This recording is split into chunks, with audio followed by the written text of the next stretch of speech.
Halo alkane, alkene के hydrogen परमाणु को उतनी संख्या में हेलोजन परमाणु द्वारा प्रतिस्थापित कर देने पर प्राप्त यौगिक को हेलो एल्केन कहते हैं। जैसे हमारा ये एल्केन है CH4 जिसका नाम है मेथेन, मेथेन में से हम एक हाइड्रोजन को निकाल देते हैं और उसकी जगह पर ये एक हेलोजन अपन जोड़ देते हैं, तो ये बन जाएगा हमारा मेथिल क्लोराइड, जिसे बोलते हैं हम हेलो एल्केन।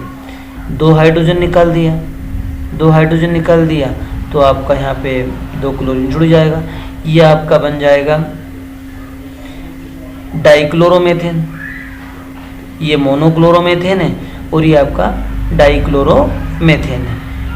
और इस मेथेन में से अगर हम 3 हाइड्रोजन निकाल देते हैं और उसकी जगह पर हम 3 अगर क्लोराइड जोड़ देते हैं तो ये बन जाएगा हमारा ट्राइक्लोरोमेथेन, जिसे बोलते हैं हम क्लोरोफॉर्म। और अगर हम मेथेन में से 4 हाइड्रोजन निकाल देते हैं और उसकी जगह पर अगर हम 4 क्लोरीन जोड़ देते तो ये बन जाएगा आपका कार्बन टेट्रा क्लोराइड, टेट्राक्लोरोमेथेन। एक हाइड्रोजन परमाणु को एक हेलोजन परमाणु द्वारा प्रतिस्थापित कर देने पर प्राप्त यौगिक मोनो हेलो एल्केन कहलाता है।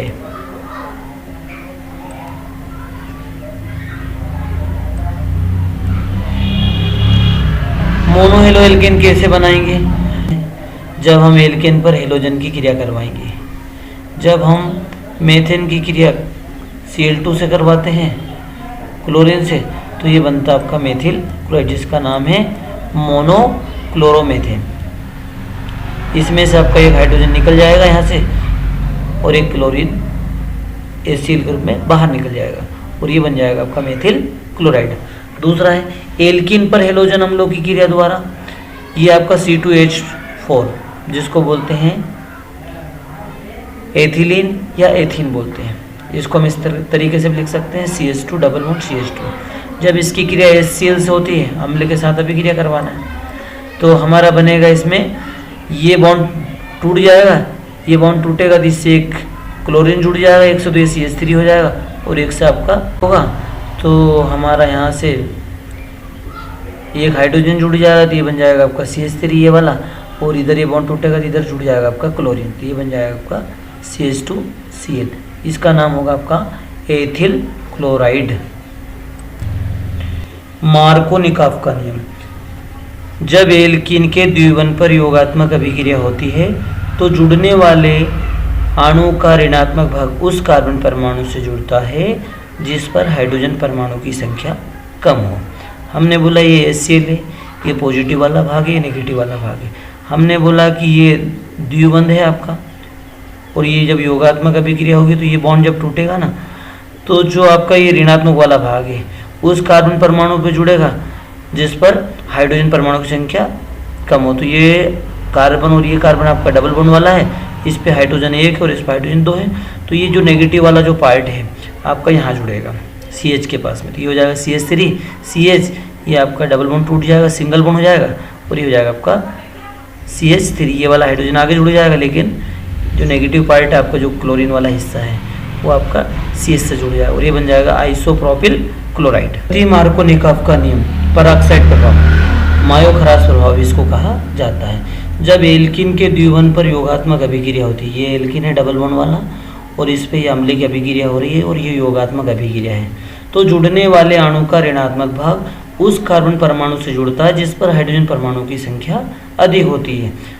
अब ये क्लोरीन आपका नेगेटिव है और ये हाइड्रोजन आपका पॉजिटिव वाला भाग है, तो ये क्लोरीन उस कार्बन परमाणु पे जुड़ेगा जिस पर हाइड्रोजन परमाणु की संख्या ज़्यादा है। तो यहाँ पर आपको मालूम है डबल बॉन्ड वाला ये कार्बन, डबल बॉन्ड वाला ये कार्बन, इस कार्बन पर हाइड्रोजन परमाणु की संख्या 2 है और इस कार्बन पर हाइड्रोजन परमाणु की संख्या 1 है, तो इस वाले कार्बन पर हाइड्रोजन परमाणु की संख्या ज़्यादा है, तो ये जो आपका नेगेटिव वाला पार्ट है Cl, ये आपका यहाँ जुड़ेगा, तो ये हो जाएगा आपका CH2Cl, और ये हाइड्रोजन बचा हुआ आपका यहाँ इस कार्बन के साथ जुड़ जाएगा, तो ये बन जाएगा आपका CH2 CH3 CH2 CH2Cl, ये बन गया आपका नॉर्मल प्रोपिल क्लोराइड। हैलाइड बनाना है, जब एथिल एल्कोहल की क्रिया फास्फोरस पेंटाक्लोराइड से कराएंगे तो आपका एल्किल हैलाइड बनेगा, एथिल क्लोराइड बनेगा और आपका फास्फोरिक क्लोराइड हाइड्रोक्लोरिक अम्ल बाहर हो जाएगा।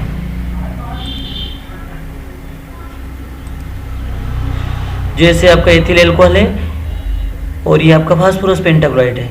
जब भी किसी यौगिक की क्रिया अगर फास्फोरस पेंटाक्लोराइड से होती है और इधर ऑक्सीजन है तो ये POCl3 जरूर बाहर निकलेगा भैया। जैसे हमने देखा ये P लिया, ये O लिया और यहाँ Cl3 ले लिया तो POCl3 बाहर हो गया। अब यहाँ क्लोरीन, 2 क्लोरीन बचे हुए हैं। ये एक H बचा हुआ था तो HCl ये बाहर हो जाएगा। फिर यहाँ पे एक क्लोरीन C2H5 से जुड़ जाएगा तो ये बन जाएगा आपका C2H5Cl, जिसे बोलते हैं अपन एल्किल हैलाइड।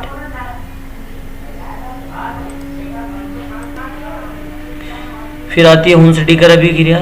हुंसडी-कर अभिक्रिया में सिल्वर एसीटेट और इसकी अभिक्रिया हेलोजन से होगी कार्बन टेट्राक्लोराइड की उपस्थिति में 70 डिग्री सेल्सियस ताप पर।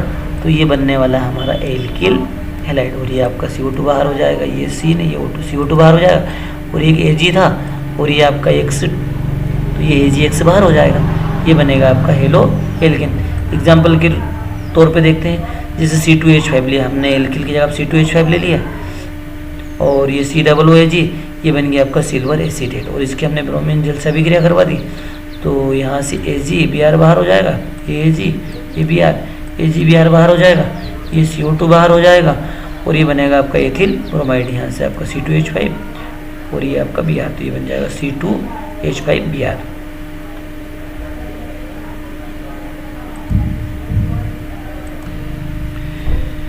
फिर देखते हैं हम फिनक्लेस्टिन अभिक्रिया, जिसे हेलाइड विनिमय में भी कहा जाता है। इसमें हेलाइड का विनिमय होता है। जैसे हमने एल्किल हैलाइड लिया और ये आपका सोडियम आयोडाइड ले लिया और ये शुष्क एसीटोन की उपस्थिति अपन ने ले लिया तो यहाँ से आपका ये हेलाइड यहाँ जुड़ जाएगा, I यहाँ जुड़ जाएगा, X यहाँ चला जाएगा तो ये हेलाइड का विनिमय हो जाएगा। ये RI बन जाएगा और NaX बाहर हो जाएगा। एक एग्जाम्पल के तौर पे हम देखते हैं, C2H5 आपका ये एथिल क्लोराइड है और ये हमने करवाई इसकी सोडियम आयोडाइड से अभिक्रिया। तो ये आयोडीन आपका इस एथिल से जुड़ जाएगा C2H5 से, तो ये बन जाएगा आपका C2H5 और ये I जुड़ गया तो ये बन गया एथिल आयोडाइड और ये आपका NaCl बाहर हो गया, ये तो Cl और ये NaCl बाहर हो गया। ये लिया हमने एथिल क्लोराइड और इसकी हम जलीय पोटेशियम हाइड्रोक्साइड के साथ अभिक्रिया करवा रहे हैं। जब भी जलीय पोटेशियम हाइड्रोक्साइड से अभिक्रिया होती है तो हमारा एल्कोहल बनता है और अगर एल्कोहली पोटेशियम हाइड्रोक्साइड के साथ, ये देखो एल्कोहली अगर पोटेशियम हाइड्रोक्साइड होगा तो ये आपका एल्किन बनेगा इसमें। तो यहाँ से आपका ये KCl, ये वाला हिस्सा आपका बाहर हो जाएगा, KCl निकल गया ये बाहर, पोटेशियम क्लोराइड बाहर हो गया और ये बना C2H5 और ये बनिए C2H5 और ये आपका OH, ये बन गया आपका एथिल एल्कोहल। अगर हम एल्कोहली पोटेशियम हाइड्रोक्साइड के साथ क्रिया करवाएंगे एल्किल हैलाइड की तो ये आपका एल्किल हैलाइड में लिया अपने मेथिल क्लोराइड, ये आपका एल्कोहली पोटेशियम हाइड्रोक्साइड से अभिक्रिया होगी, एक तो ये बाहर हो जाएगा, ये दिया गया आपका KCl बाहर हो गया और एक यहाँ से हाइड्रोजन निकाल लो और ये H2 पानी के रूप में H2 बाहर हो जाएगा। अब बचा यहाँ पे C2H4, ये बन गया आपका एथिलीन, जिसे हम एथिन भी बोलते हैं।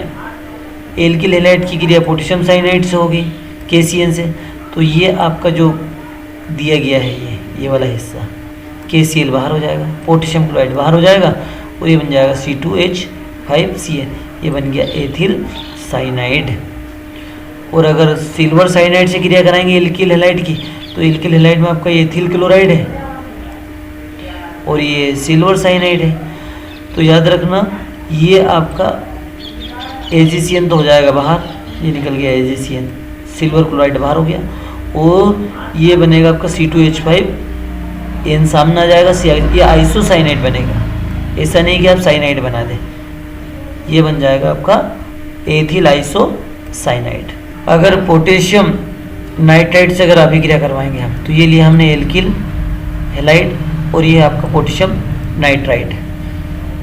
जब एथिल क्लोराइड की अभिक्रिया पोटेशियम नाइट्राइड से होगी तो इसमें हमें हमारा जो प्राप्त होगा वो बनेगा एथिल नाइट्राइड, एथिल नाइट्राइड। ये नाइट्राइड है NO2 और ये बन गया आपका नाइट्राइट, ये निकल जाएगा यहाँ से, KCl बाहर हो जाएगा, ये KCl बाहर हो गया, पोटेशियम क्लोराइड बाहर हो गया और ये बन गया एथिल नाइट्राइट, सिल्वर नाइट्राइट।